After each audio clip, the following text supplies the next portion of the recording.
कैसन कैसन ने गाय हमारा के बोली अब के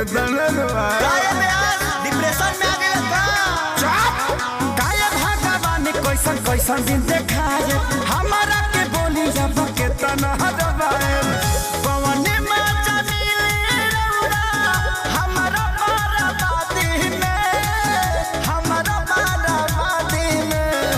हेलो हेलो हेलो, जो भी बाराती भाई लोग खाना नहीं खाए हैं कृपया द्वार पे जाके खाना खा ले। ए भाई हाँ ये गांव के हुआ। हाँ हाँ ये का करे के बा बोल रहा तो करे के का बा बरतिया है लियावा खाना खियावा। काहे भगवान तू कैसन दिन देखो लो हमरे के अरे जोरे मन रखो नी। चलो चलो पतल लियावा। आज पतल चलाए के पराता हमारा अपने लभर के शादी में। आज पतल चलाए के पराता हमारा अपने लभर के शादी में।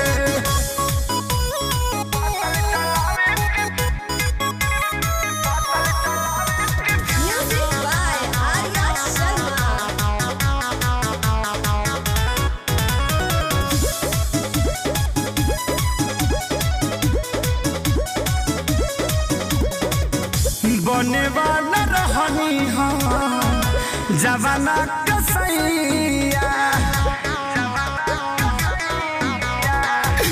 ई साला बुझता रे लड़की के भैया। टेंशन मत लीजिए, गलत फैमिली हो गया होगा। बने वाला रहनी हम जवाना कसैया ई साला बुझले लड़की के भैया। लागी कोई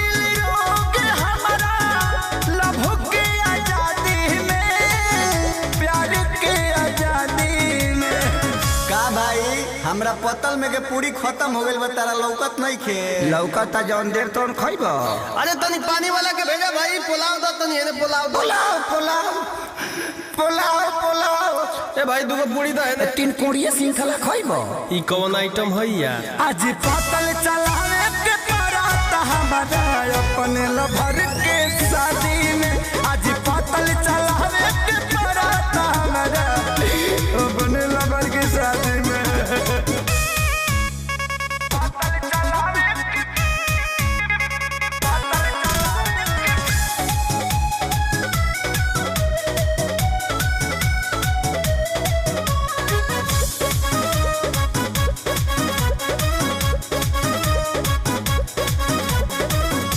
यादो राज खेसारी भाले अकेले जिली हा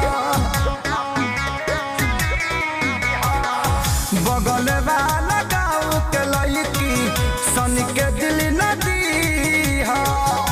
भैया एकरा अलावा कोनो ऑप्शन नहीं। यादो राज खेसारी अकेले जिली हा बगल गाँव के लड़की सन का दिल जाने दिया।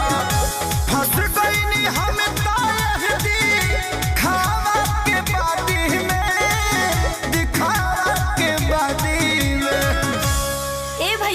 थोड़ा आइए ना इधर, काम है, आइए ना।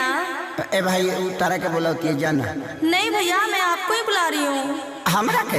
हाँ। क्या भगवान अब कितना बुरा दिन ले जाइबा हमार। बता दी आज पतल चलावे के पराता हमारा अपने लवर के साथ में।